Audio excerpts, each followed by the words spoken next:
Telangana PCC के सदर रेवंत रेड्डी ने कहा कि आने वाले असेंबली इंतखाबात में बीआरएस पार्टी को 25 से ज्यादा सीटों पर कामयाबी मिलने वाली नहीं है। इसीलिए चीफ मिनिस्टर चंद्रशेखर राव और उनके फर्जंद तारक रामाराव गुज़िश्ता कई दिनों से कांग्रेस पर तनकीदें कर रहे हैं।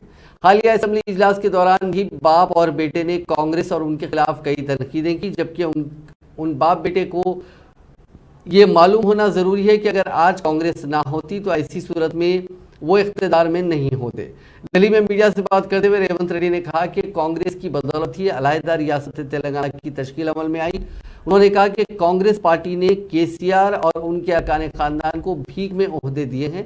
रेवंत रेड्डी ने कहा कि चीफ मिनिस्टर और उनके फर्जंद तारक रामाराव बार बार उन्हें चंद्रबाबू नायडू का शागिर्द करार देते हुए तनकीदें कर रहे हैं, जबकि हकीकत यह है कि चंद्रबाबू नायडू के हकीकी शागिर्द चंद्रशेखर राव हैं और उनका शुमार नायडू के करीबी लोगों में होता है। रेवंत रेड्डी ने कहा कि तेलुगु देशम में शामिल होने से कबल वो कानून साज काउंसिल के इंतखाब में कामयाबी हासिल किए थे। रुकने काउंसिल बनने के बाद वो तेलुगु देशम में शामिल हुए। इस तरह उनकी अमली सियासत में तेलुगु देशम का कोई दखल नहीं है। अलबत्ता चीफ मिनिस्टर चंद्रशेखर राव की अमली सियासत में तेलुगु देशम का बड़ा दखल रहा।